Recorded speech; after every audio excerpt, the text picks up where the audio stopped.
let's try one more time.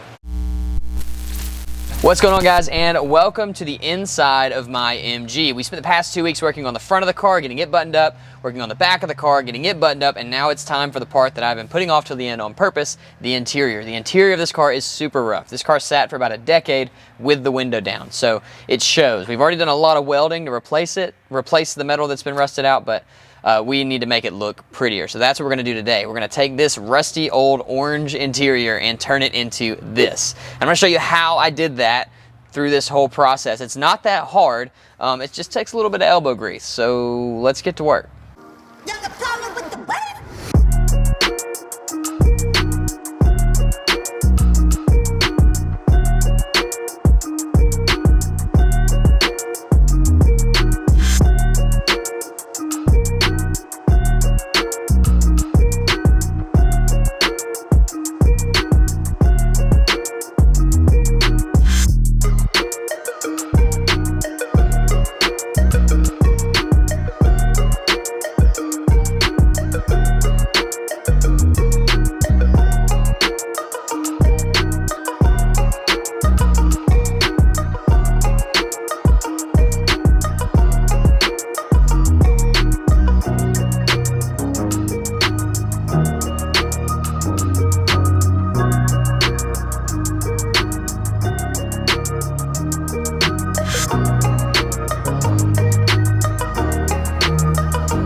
All right, so we have cleared this stuff out. I hit the whole thing with a wire wheel, did some welding repairs, did some sanding, removed some old sound deadener, and just got it as clean as possible. Now, the passenger side is not gonna look as good as the driver's side because I still need to probably replace the floor pan over there. It's still got the sound deadening and stuff. I'm just gonna leave that until we do our floor pan. Another thing we're gonna be replacing in the interior is our coolant lines. I'm gonna move to a -20, like an AN style braided line.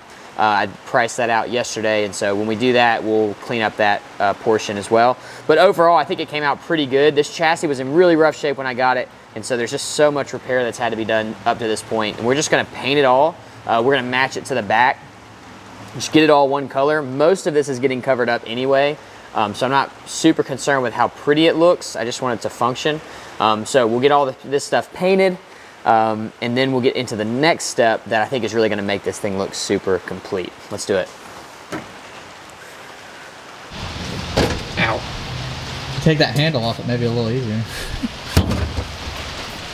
Look at you.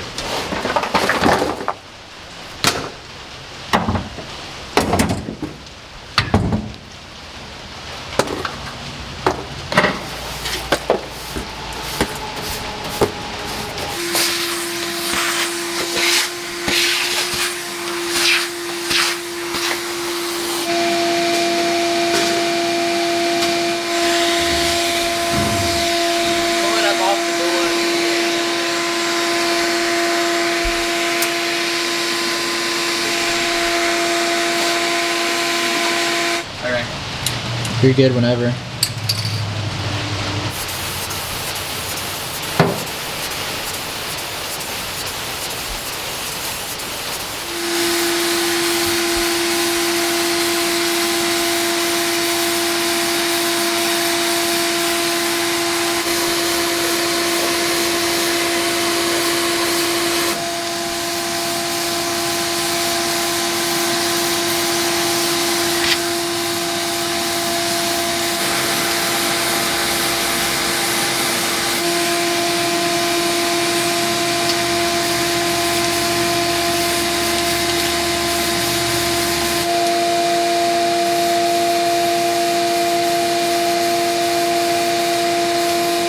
So this car is going to generate a lot of heat. There's going to be heat coming off the engine, off the transmission, off of the radiator in the back, and I want to keep the cabin as cool as possible because we don't have air conditioning. So I reached out to a friend of the channel, Be Quiet, and asked him to send us some stuff to help us contain the heat. The first thing we're going to use is for the floor, and it is this. This is called V-Comp. It is a mass-loaded sound deadener, heat barrier. This is just going to kind of make the floor a little bit nicer. It's going to take out some of the vibration. It's going to take out some of the noise, which isn't the main goal, but also it's going to insulate, and insulation is good. So we're going to lay this down on the floor. It should make the floor look really nice, but more importantly than that, it's going to dampen some of the noise and some of the heat that would be otherwise coming up into the cabin. Let's do it.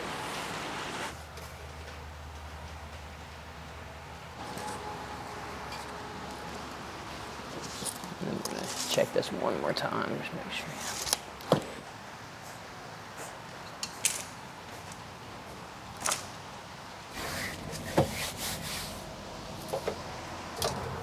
$20 by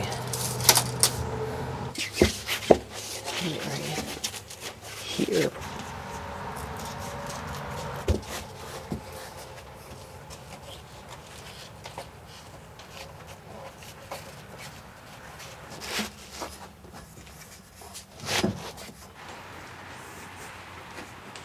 Yeah, looking cool.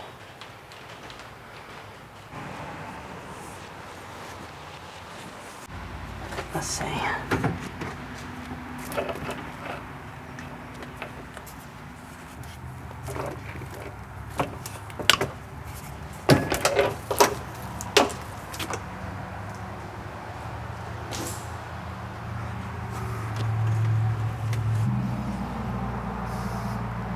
I really didn't want to pull the dash out.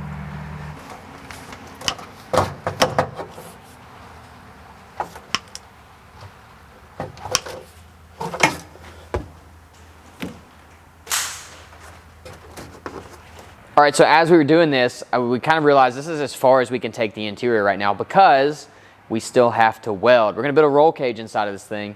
In order to do that, we have to weld to the metal. So we can't start covering everything up with interior parts because we're just gonna have to pull it right back out to put the cage in. But we do have one more thing that we need to pull out before we can design our cage, and that is the dashboard. So I think it's gonna take a while to pull the dash out and get all the wiring out because we're rewiring the whole car anyway.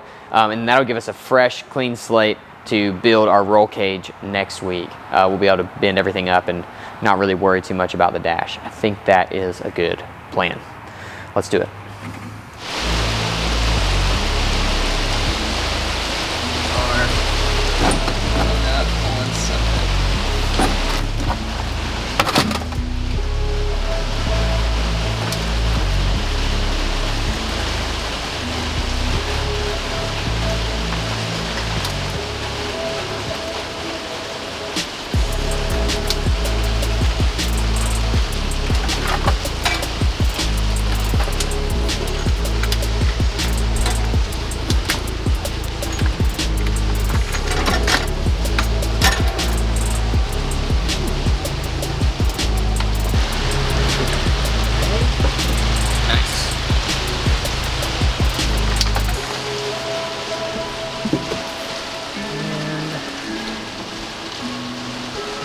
Figure it out.